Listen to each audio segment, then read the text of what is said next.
already begin, please help me welcome our school's faculty members from nursery and kindergarten to junior high and senior high school department together with our beloved principal and distinguished guests.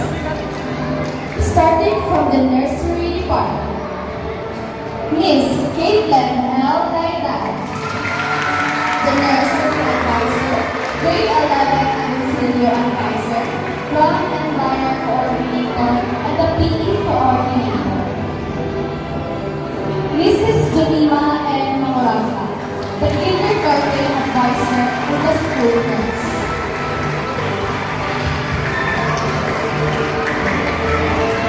Mrs. Kate O. Dampa, grade 1 girl advisor, grade 2 J advisor, grade 8 Aguinaldo advisor, and dance and play club coordinator. Mrs. Mirjoy L. Mamaran, grade 3 Satan advisor, grade 4 Emerald advisor, grade 5 Ruby advisor, grade 6 Diamond advisor, and the library in charge. Followed by the junior high school department, Mrs. Phoebe L. Advisor, grade 7 Martini advisor, science coordinator, and science laboratory in charge. Followed by Mrs. Lovely S. Inaster, grade advisor,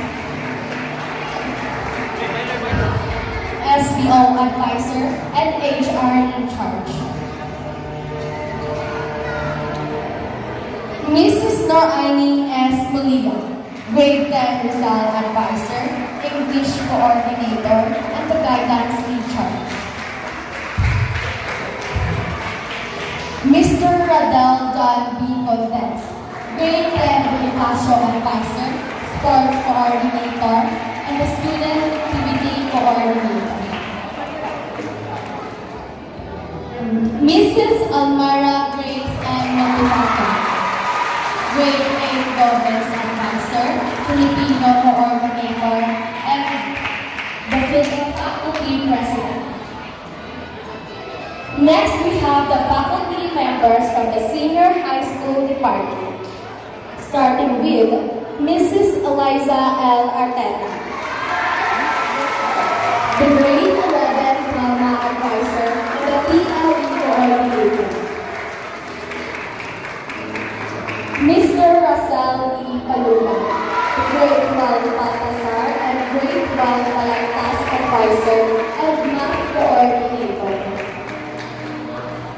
Miss Siti Norlaya Mayama, a subject teacher. Last but not the least, for the senior high school department, Mr. James Bongasa, a subject teacher and computer coordinator. Afterwards, I would like to call the CHSI TESTA coordinator and TESTA trainer, Mr. Miles L. Bertulia, the Christian Horizon School Incorporated TESTA coordinator. Miss Giselle J. Pesha, Christian Horizon School Incorporated TESTA trainer.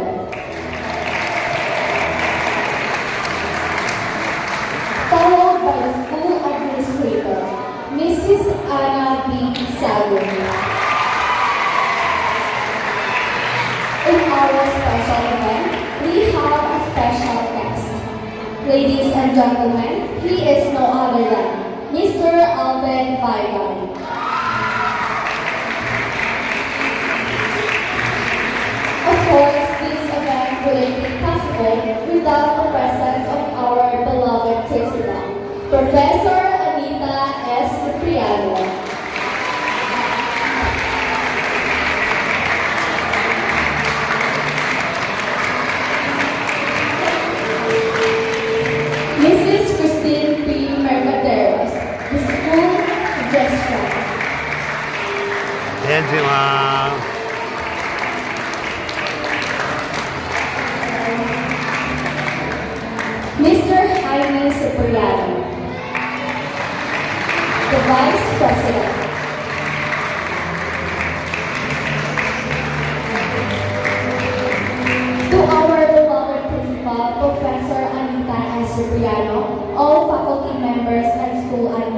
Director, distinguished guests, supportive parents, associates, and friends, ladies and gentlemen, I extend a warm welcome to our 26th recognition day with heartfelt greetings and distinct salutation.